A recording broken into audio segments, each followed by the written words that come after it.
Do School Better, a podcast for people who want to transform education. My name is Doris Korda. In this season, I discuss the core principles of my educational philosophy with Tim Desmond and Alison Tanker, my co-teachers from Hawken School's Entrepreneurial Studies program. It's not about what you teach, it's about what they learn. In this episode, Tim and Alison recall the poor quality of the solutions presented to the first business CEOs in a semester and why the deliverables were not as important as the process.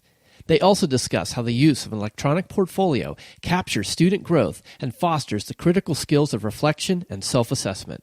Coming off the heels of the end of the first semester together, I was wondering if you could tell me about some of the fears you had maybe early on in terms of the kids' performance or what they were researching or anything like that. Yeah, sure.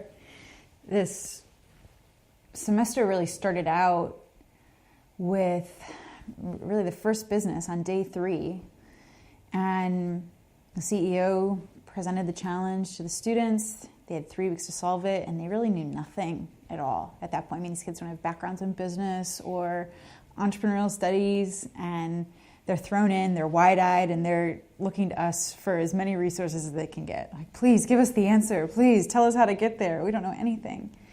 And I remember through the trainings with you and Doris that it's really important that as teachers, we're not there to give them answers. We're not there to solve these problems for them.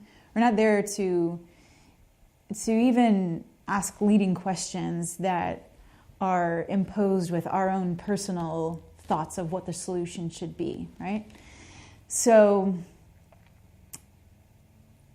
as we were moving through these first 3 weeks, I'm watching the process and I'm thinking, oh gosh, these kids are never going to get there. They're just way behind on these solutions. You were pretty stressed out a few times, I remember. Absolutely. I mean, and also on a personal note, I knew this company from the community and wanted the students to do a good job for them. I really felt like this was a cool opportunity for them to work with a local startup, and the CEO was really engaged and excited to have the students there, but I thought, oh my gosh, where are they going to get to? And so presentation day came 3 weeks later with the CEO, and the students got up there and they were very proud of what they were presenting, and rightly so. I mean, really coming in with nothing, the fact that they did get somewhere by the end of 3 weeks was impressive. But to be honest, I really was underwhelmed by their solutions. And I thought, oh my gosh, this is an embarrassment. These kids did subpar work. They really didn't come up with anything innovative that I'm sure this company wouldn't have already dreamed up, themselves.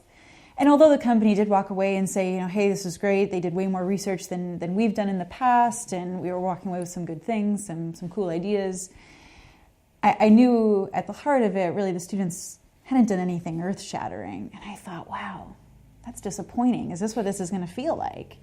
But I remember you and Doris both said, trust us. This is how the first one always goes. This is the learning that has to happen really in the first one, that they need to go through this failure. They need to experience what it means to put a slide up that only shows they did surveys with 10 people and based their entire solution around those conversations with a very small portion of society. And that it's through that failure, that initial experience, that they realize, oh, we might need to step it up next time around. And sure enough, going into business 2, we did, I remember we called it the statistics smackdown at that point, and we prompted them with a bunch of different articles about data-driven decision-making and all sorts of things that help them really understand some of the big gaps they had in the first problem solving that they had done.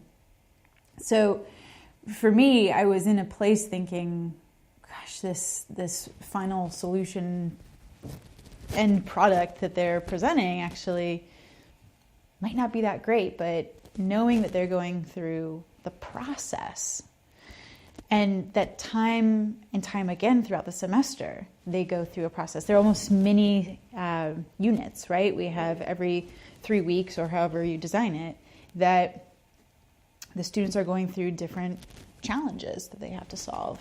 And knowing that they have multiple opportunities to move through this process and not really be concerned with the end product. Really, the product doesn't matter. And we, as teachers, can't be focused on that. We can't be most concerned that they come out with, the biggest and brightest, best new innovation for a CEO to run with. The truth is, the whole reason we set this up, again, isn't because we care about students learning business or being the most entrepreneurial. Great if they go and start a business afterwards, but what we're most interested in is that they're learning these skills that are inherently embedded in the entrepreneurial process. I don't know if that's true with your experience or what you... No, Doris is very clear whenever she meets with all the CEOs, but especially the ones that come on board early on in the first business, and she'll say, hey, what you're going to get is probably not going to be great, just so you know. And even though she says that, and for the most part it's been true, it's been probably the least compelling solutions they'll come up with are the first ones, because it is the first one. It's still a value to the CEO, and we still hear back and they say, no, it was fine, it was good, like we got valuable stuff out of it. So yeah, it's not the best. It's not going to be anywhere near as good as it's going to be later on, but it's still valuable. And it's also interesting that when we have teachers come and watch the presentations, and if they only come for the first one, they think they're very impressive, which they are.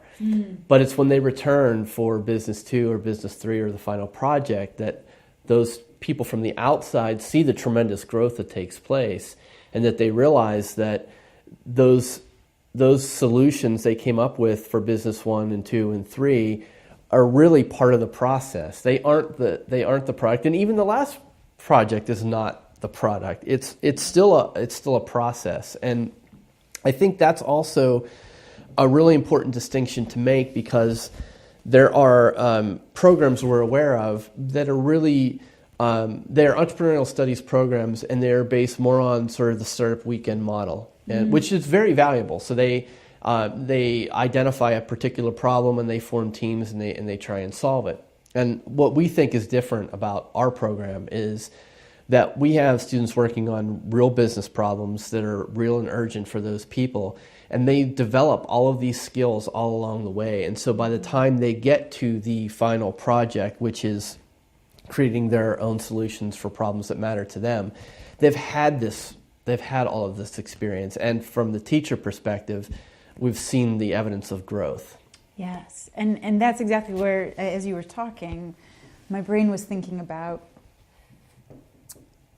the growth is what's really most important for us in this whole process, right? We're most interested in them developing these skills so that they can grow into the kinds of citizens, leaders, global change makers we hope to see. I was hoping you could share a little bit about the capstone, actually, that we have the students do, because I think it's a really nice package in the end for something to show their growth. Yeah, the capstone is pretty standard. It's a portfolio-based final project, which different schools and different programs have capstone experiences, and it's usually the last thing. And so it's not a novel term by any means, but the process for it is very reflective. And so what we ask students to do is to put together an electronic portfolio that will eventually become a Google site that they can share with anyone in the world. But we ask them to put together this portfolio that demonstrates their growth. So in their own words, using their own evidence, they show how they've changed. And we have a variety of different questions that we ask them or requirements that we have. So they have to talk about how they grew personally, how their worldview has changed, how their approach to team-based collaborations has changed. We have these kind of specifics, but what they have to do is go through the work that they've generated over the course of the semester, and they have to select items. And so they will then select items and then reflect on them. And they could be everything from personal blog posts that they wrote during the semester. They could be videos of presentations they've done, slide decks that they've helped to create. And they have to tell their own growth story through this capstone. And it really came from my days as a humanities teacher, and a portfolio-based assessment is been around for a long time. Mm-hmm. I think what's different about this is it's occurring at the end of the class. For a lot of kids, they're seniors or juniors, and they then turn and use these capstones in ways we hadn't anticipated. We've had students use these in the college admissions process. We've had seniors use these at college when they're looking at different clubs or activities, and they want to showcase what they can do. And it's pretty compelling because they've generated it all themselves, and it even contains video of themselves reflecting on how they grew as a learner. And that's a pretty powerful medium. And I think to sort of package that together, it is both the process and the product in this case, the capstone is. True. And that was what I was thinking through there, that in this final element, they're pulling together all this proof of growth, but that is it fair to say that they really value the process as they're reflecting back on it as more important than what they produced, so to speak? I think that's fair to say. They're certainly proud of different moments, and I think when you start looking at capstones and you're looking at a lot of them, you start to detect these patterns, and kids they'll say, "Oh, I love this presentation because that was the moment where I answered the really hard question in front of the CEO." So in that case, it's kind of hard to define whether that, which side, where that goes. But mm-hmm.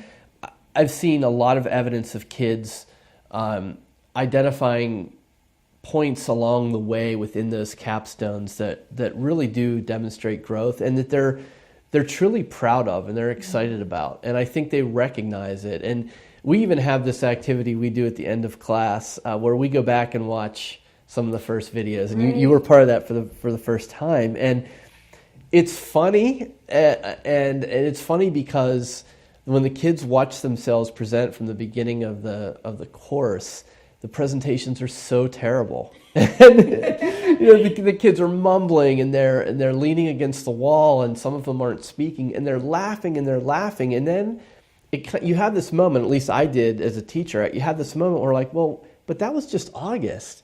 Right. We weren't watching kindergarten videos, we were just watching you guys a few months ago. And I think that's where you see that evidence of the process and what that means and how kids can see the value in it. Absolutely. And we talk a lot about doing school better, and I know that for most classrooms, the only way to really judge where the student is at or assess them in their stages of growth is to give them a test or have them, give back their mastery of content, and that in a lot of ways it's about that specific moment in time, that specific product, if you will, that they're most concerned about producing. And I'm curious to hear your thoughts on how the importance that we put on process lends itself into the wider scope of doing school better. I think the difference, and this is something that is pretty common in most schools, is the first thing that gets ditched is any reflective process. When you get into school and you have a snow day or you get behind in your content, you don't cut the assessment, you cut the reflection for some reason. And I think that's a shame. As you mentioned, let's say you take a multiple choice exam and that is your product and you get a grade on it and the teacher hands you that grade and then the next day you start the next unit. Right. And you totally miss that. In most cases, not in all cases, but in most cases, the student misses the opportunity to not only understand why they missed it, but why they didn't get it in the first place. And that, I think, is really, I think that's a problem for modern education. We're very test-driven, results-oriented, and I think there's a less of a perceived value on that type of metacognition, which is a shame, because I think that's where a lot of the process comes from, is this, to be able to think about your performance, to think about your thinking with the time and space to do it. Absolutely. And that really, if the intent is to foster skills and really over time see this growth, that having that growth mindset that I know we've mentioned in the past is important to see over the long term, right? So that it's not just one course either. And I appreciate how you and Doris have set that up and found that students who have taken this course then apply what they've learned here into other courses, whether it's the problem solving or the assessment or the analysis and critical thinking, and that they're really moving to that next level, because growth does happen over time, and it's a process, and they recognize that now. They know that it's not just one time, we're going to learn this, we're done, we move on, but that they can apply it over time to everything they do. It's very apparent, too, in the world of athletics, especially professional sports. This idea of reflection, I mean, they don't call it that, but that's what Monday morning game film is for football, NFL football teams. They don't just say, okay, the game's over, we lost or we won, and now okay, that's it, we're done, next. They spend Monday and they go back over and they watch the performance and they talk about it and they analyze it, and that is the reflective process, and I think it's proven to work, and it's a shame we don't do more of it in school, but hopefully these types of programs will help facilitate that. Thanks for listening to this episode of Do School Better. We would love to hear from you, so please leave us a comment or a review. And if you're interested in learning more, check out wildfire-education.org.